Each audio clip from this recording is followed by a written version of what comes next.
A origem. Muitas coisas pequenas foram transformadas em grandes pelo tipo certo de publicidade. Mark Twain.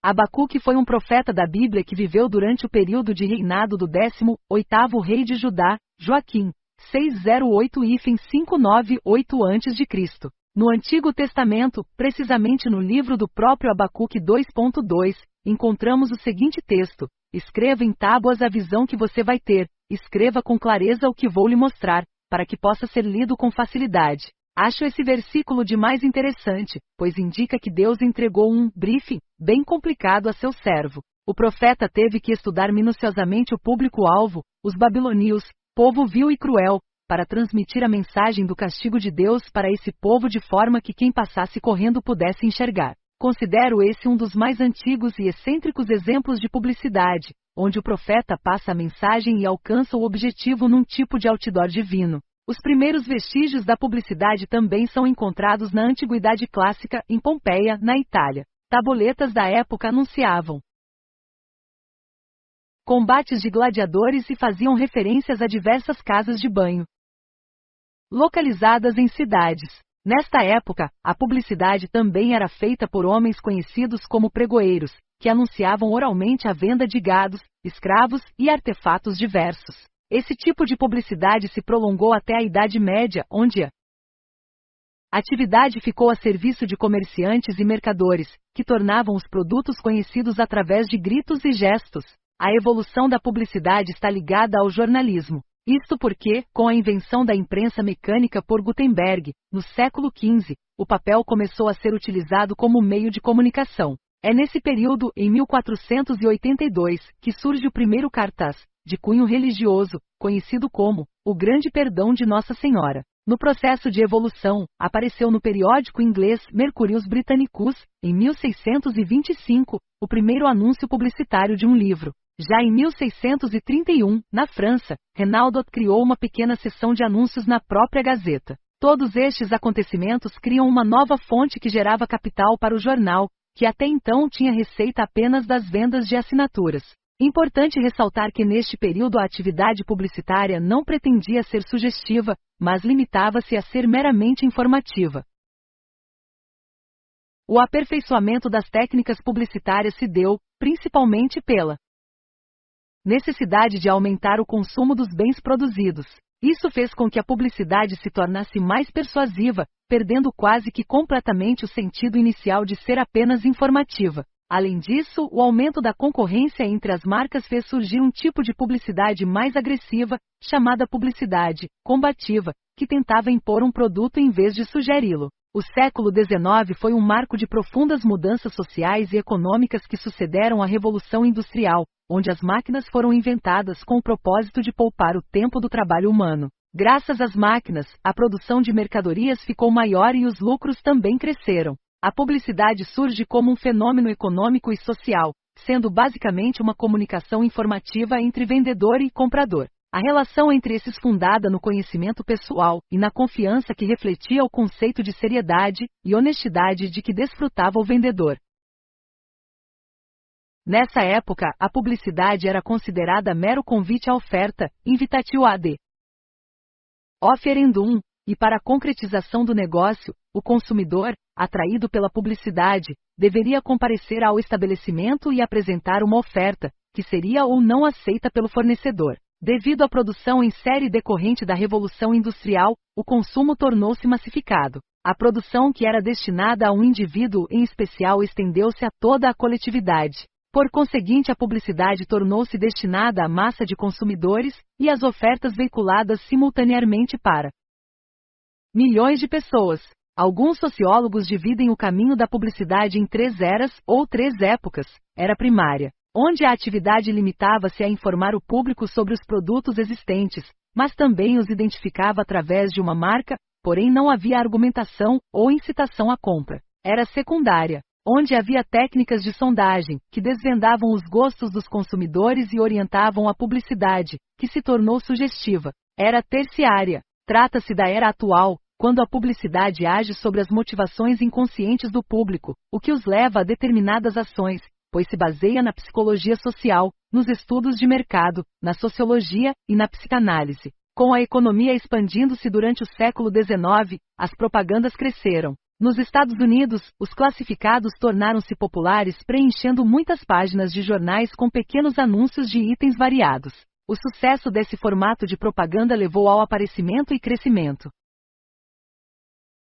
da mala direta. No ano de 1841, a primeira agência de publicidade e propaganda foi criada por Volney Palmer, em Boston. Copywriting, termo em inglês que remete à redação comercial, se desenvolve justamente no fim do século XIX. Profissionais criativos, como redatores, começaram a entender seu papel fundamental nas propagandas e a atuar diretamente nas estratégias de comunicação de vendas. John Emory Powers, de 1837 a 1919, é considerado o primeiro redator em tempo integral do mundo. Powers ficou conhecido por usar linguagem simples e persuasiva, e por criar anúncios que ajudaram marcas a impulsionar seus resultados em vendas. Falarei sobre ele em seguida. Claude Hopkins, de 1866 a 1932, é outro nome importante da época. Este segundo é considerado hoje um dos pioneiros da redação publicitária. Ele acreditava que a publicidade existia apenas para vender algo, e deveria ser medida e justificada pelos resultados que produzia. Hopkins é autor de um dos livros clássicos do marketing, A Ciência da Propaganda, publicado pela primeira vez em 1923. Reservei um capítulo para falar dele e de sua obra. Outros redatores famosos que contribuíram para o desenvolvimento do copywriting em paralelo à publicidade são os já citados William, Bill, Berbach e David Ogilvy, bem como Leo Burnett, Robert Collier e Lester Wunderman. Como podemos ver, até chegar à era pós-digital, o copywriting se desenvolveu na publicidade tradicional e no marketing direto. Com o advento da internet e com a difusão do marketing digital, o copywriting toma outro rumo, ajudando marcas a conquistarem clientes por meio de sites, blogs, páginas, e-mails, redes sociais e outros canais. O termo copy surge de uma definição arcaica. Noah Webster, lexicógrafo e escritor americano, em 1828 definiu copy dessa forma: um original work, the autograph, the archetype, hence that which is to be imitated in writing or printing. Let the child write according to the copy. The copy is in the hands of the printer. Hence, a pater example for imitation. His virtues are excelling copy for imitation. Tradução: um trabalho original, o autógrafo, o arquétipo. Portanto, aquilo que deve ser imitado na escrita ou na impressão. Deixe a criança escrever de acordo com o copy. O copy está nas mãos da impressora. Daí, um padrão ou exemplo de imitação. Suas virtudes são uma excelente copy para imitação. Na tradução acima mantive intencionalmente o termo copy, e não a transposição literal, cópia, para melhor compreensão. Entendi que os antepassados de língua inglesa utilizavam o termo copy, remetendo ao original, e não à cópia. Em interpretação moderna, copywriter se torna escritor de originais, e copywriting, original.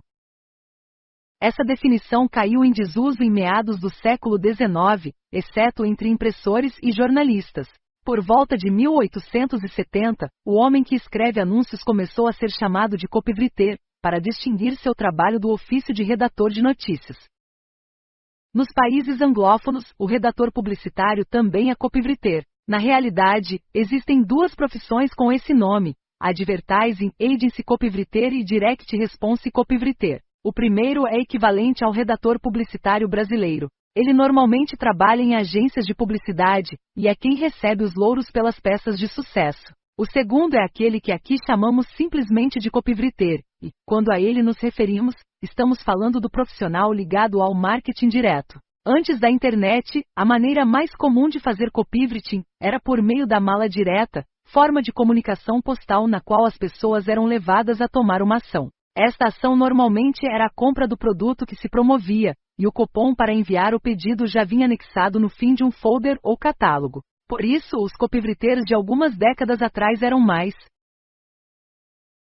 conhecidos como marqueteiros de mala direta. Segundo Marcos Cobra e Flávio Varg, 1986, Marketing direto é um sistema interativo de marketing que usa uma ou mais mídias de propaganda para obter uma resposta mensurável e ou uma transação em qualquer localização. Tradicionalmente, utilizasse a expressão marketing direto para atividades mais ligadas às ações de vendas ou captação. Com a explosão do movimento online, e especialmente nos últimos anos com a difusão do marketing digital, o Copywriting investiu nova roupagem e se popularizou no meio virtual. Observo que nada do que se faz na internet hoje com objetivo de negócios funciona sem Copywriting. Por isso há tanta gente interessada em saber mais sobre o assunto. E por isso também cada vez mais gurus constroem autoridade se apoiando nesse método. O americano Paul Olinguinchiad, cofundador da AWA e American Writers e Artists Inc. Uma das maiores associações de copywriters e redatores do mundo, aborda a diferenciação básica entre o copywriting e a redação publicitária. O primeiro traz, diz ele, uma strong call to action, ou seja, uma forte chamada para ação, enquanto a última se trata de um soft sell AD, isto é, um anúncio de venda suave. Ou seja, publicidade e copywriting são duas escolas distintas, conquanto a homens de publicidade que contribuíram muito para o desenvolvimento do marketing direto e para o copywriting. Alguns eu citarei até o fim destas páginas.